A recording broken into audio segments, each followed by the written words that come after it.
इस कहानी के सभी पात्र और घटनाएं काल्पनिक हैं, जिसका किसी भी व्यक्ति या घटना से कोई संबंध नहीं है। यदि किसी घटना के साथ इसकी समानता होती है, तो इसे मात्र एक संयोग कहा जाएगा।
दिग दिगंत और अनंत तक गूंजायमान है।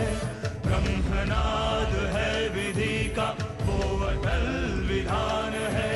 धर्म की अधर्म पर विजय का वो प्रमाण है। जायमान है वो अटल विधान है। विजय का वो प्रमाण है। ब्रह्मांड का महान योद्धा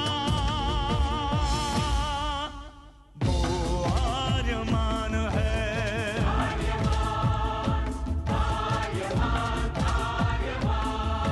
ब्रह्मांड का महान योद्धा वो आर्यमान है। आर्यमान है।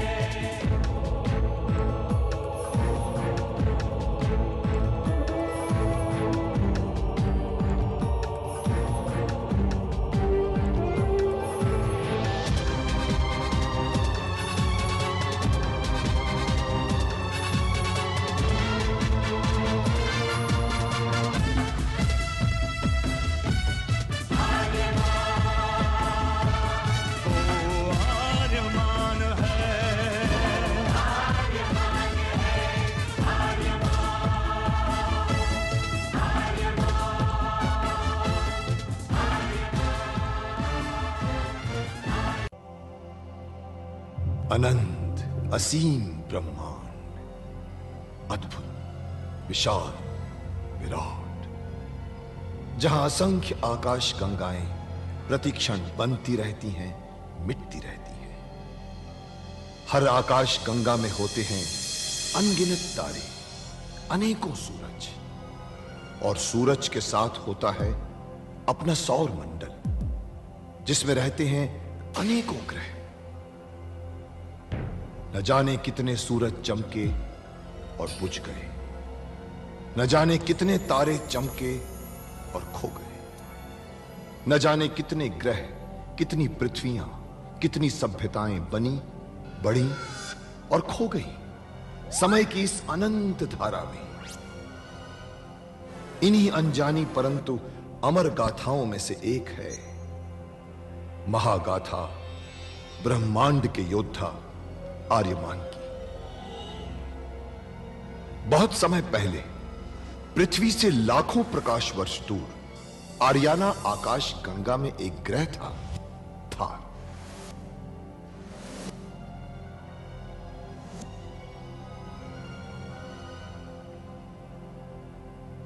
थार एक रेगिस्तान था, पानी की बूंद नहीं थी, फिर भी पूरे ब्रह्मांड के लिए मूल्यवान था थार, क्योंकि थार में थी ऐसी खाने जहां से दुर्लभ जीवनदायी पदार्थ निकलता था, जिसे थारस कहते थे।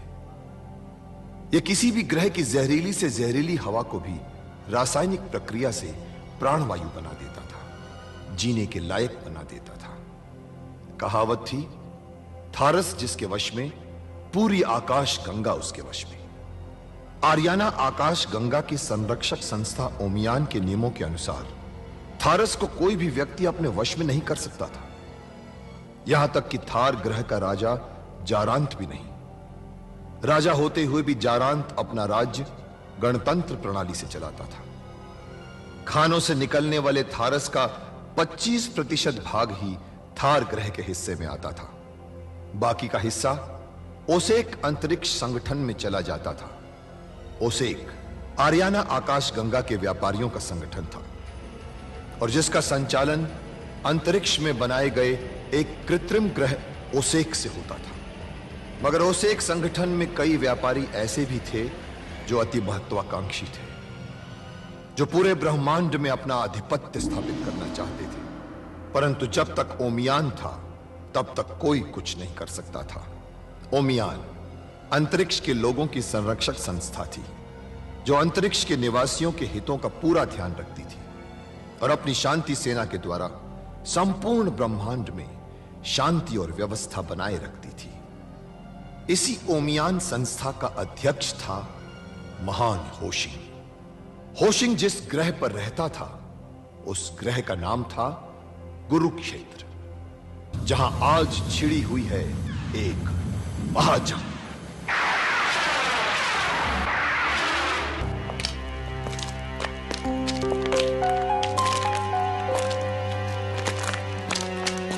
हम लोग काफी दूर निकल आए हैं। अब हमें किसी का डर नहीं और कोई खतरा नहीं। तुम कैसे कह सकती हो कि हमें यहां खतरा नहीं? वो इसलिए कि जब शनि और उसके आदमियों ने मुझे पकड़कर गुलाम बनाया था तब हम इधर से गुजरे थे।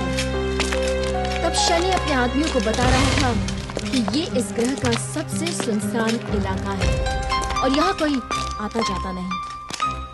अच्छा, लेकिन अभी तक तुमने ये नहीं बताया कि तुम हो कौन और कहां से आई हो? तेजी।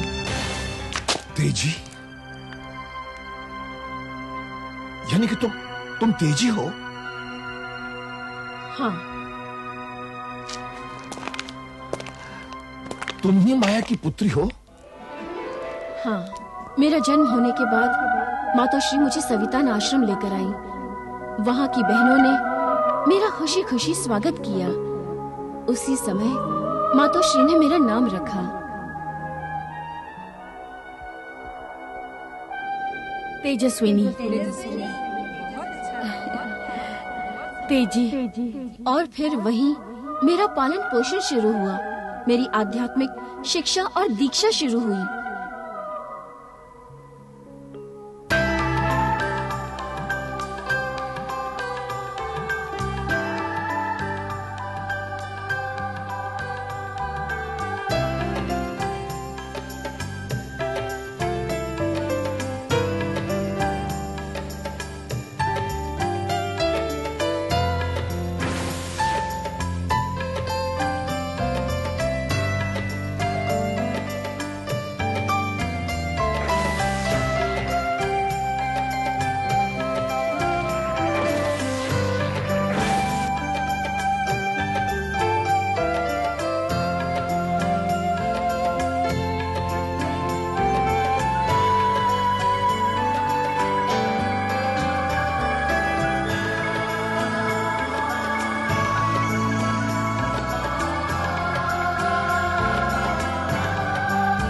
और जब मैं 5 साल की हुई तो मेरी शस्त्र और शास्त्रों की शिक्षा शुरू हुई और बड़ी होने तक ये शिक्षा चलती रही।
तेजी, आज से तुम सवितान की बहनों में शामिल हुई। आज तुम्हारी शिक्षा पूरी हो गई है, इसलिए अब तुम सवितान की समस्त शक्तियों और विद्याओं की स्वामिनी हो गई हो, जो तुम्हें अन्य स्त्रियों से विशेष बनाती हैं। किंतु स्मरण रखना तेजी, हमारी शक्तियां 7वें सूर्य से संचालित हैं और तब तक सक्रिय रहती हैं जब तक सूर्य आकाश में रहता है। सूर्य के ढलते हमारी शक्तियां क्षीण होने लगती हैं। इसलिए तेजी, जब भी कभी अपनी शक्तियों का इस्तेमाल करना, उन्हें उचित कार्य और उचित समय पर ही करना। हमारी शुभकामनाएं तुम्हारे साथ हैं। और जैसे ही मेरी शिक्षा पूरी हुई, एक दिन मातोश्री ने मुझे सवितान आश्रम छोड़ने का आदेश दिया। मुझे अपने पिता नारद के भय से सवितान आश्रम छोड़ना पड़ा। मैं अपनी सहेलियों के साथ सवितान आश्रम के दूसरे केंद्र वाराही ग्रह पहुंची और वहां यक्षिंद्रा के चुंगल में फंस गई।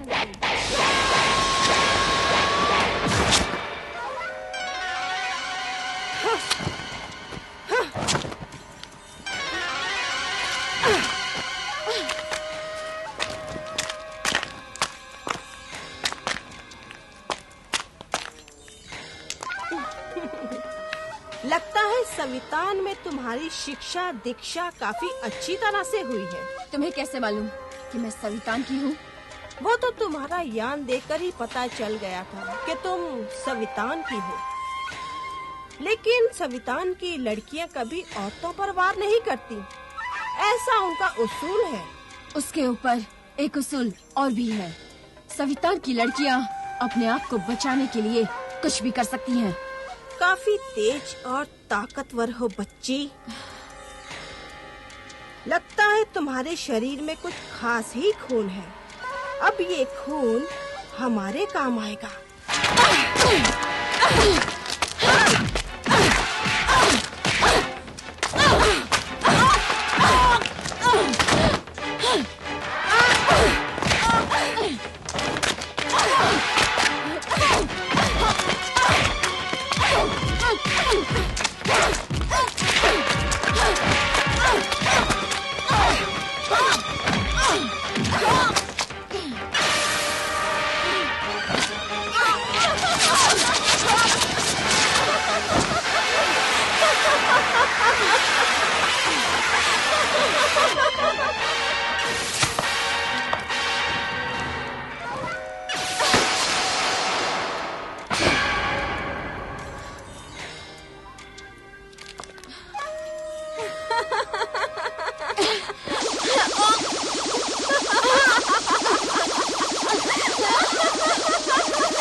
पाप शक्ति रक्षिंद्रा हूँ मैं। मेरी इजाजत के बिना तुम्हारा शरीर यहाँ सांस भी नहीं ले सकता है बच्ची।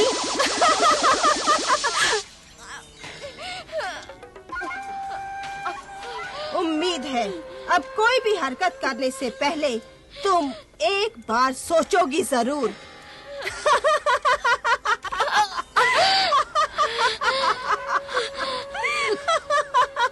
कौन हो तुम? सुना नहीं? पाप शक्ति रक्षिंद्रा हूँ मैं। हमारे केंद्र पर कब्जा क्यों किया तुमने? केवल ये केंद्र नहीं, ब्रह्मांड में फैले सवितान के सभी केंद्रों पर कब्जा करना चाहती हूँ मैं। ये तो अभी शुरुआत है। ब्रह्मांड में मैं सबको ये दिखाना चाहती हूँ कि नारी की वास्तविक शक्ति पाप शक्ति रक्षिंद्रा है, सवितान की नारियां नहीं। नारी शक्ति कभी पाप शक्ति नहीं हो सकती। ऐसा तुम सवितान की बहनें मानती हो। मैं भी कभी सवितान की बहन हुआ करती थी। क्या? हाँ, शक्तिशाली नारी बनने की महत्वाकांक्षा ने मुझे सदस्य बनाया सवितान का। सवितान में शिक्षा लेने के बाद मुझे ऐसा लगा कि मैं उतनी शक्तिशाली नहीं बन पाई हूँ जितना मैं बनना चाहती थी, और शक्तिशाली बनना चाहती थी मैं। इसलिए मैंने गुप्त रूप से पाप शक्तियों का अध्ययन करना शुरू कर दिया। मेरी शक्तियाँ अर्जित होने लगी मेरी शक्तियां बढ़ने लगीं। पर इस बात का गुरु माता को पता चल गया और उन्होंने मुझे सवितान से निकलवा दिया। हाँ, क्योंकि तुमने सवितान के नियमों का उल्लंघन किया था। अब सवितान के नियम मैं बनाऊंगी, कोई नहीं रोक पाएगा मुझे। शायद सवितान की नारियों की शक्ति को तुम भूल रही हो रक्षिंद्रा। ना ना ना ना, भूल कैसे जाऊंगी? सवितान की नारियों की ताकत ही तो मेरी ताकत है, उनसे ही तो बढ़ती है मेरी ताकत। मैं भला अपनी ताकत को कैसे भूल जाऊंगी? सवितान की नारियों से तुम्हारी ताकत बढ़ती है? मैं समझी नहीं। अभी समझाती हूँ, देखो।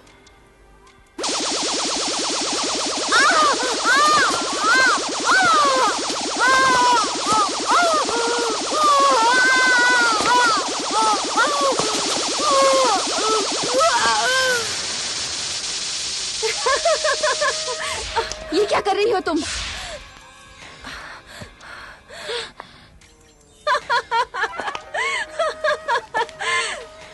देखा, ऐसे समझ गई ना?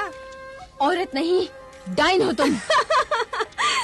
डाइन ही वास्तविक रूप है औरत का, पाप ही असली ताकत है औरत की।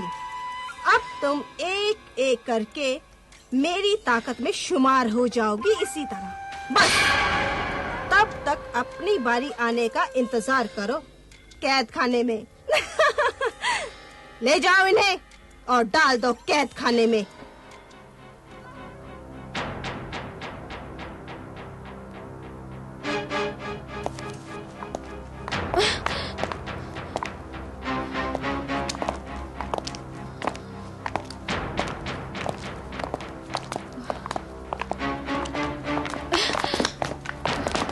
तुम भी आ गई यहाँ रक्षिंद्रा की शक्ति में शामिल होने के लिए।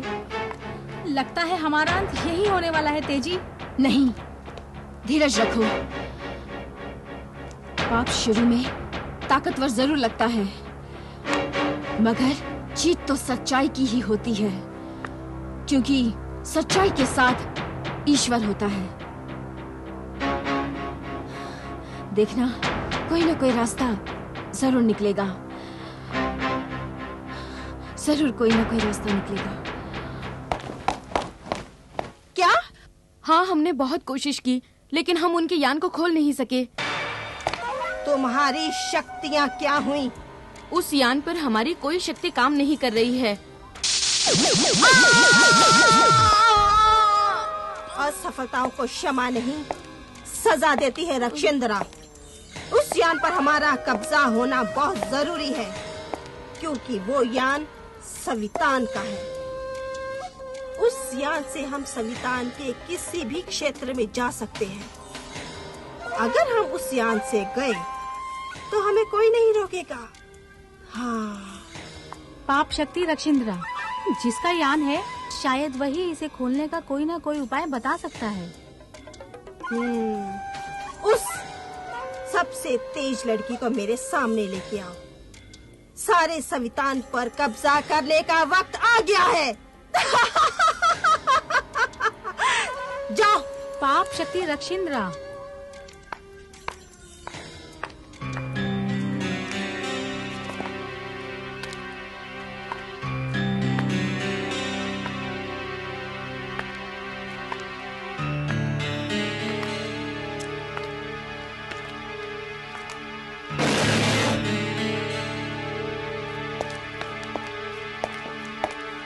पाप शक्ति रक्षिंद्रा ने तुम्हें बुलाया है, चलो। मैं उस पापनी की शक्ल तक नहीं देखना चाहती, मैं नहीं जाऊंगी। ले चलो इसे।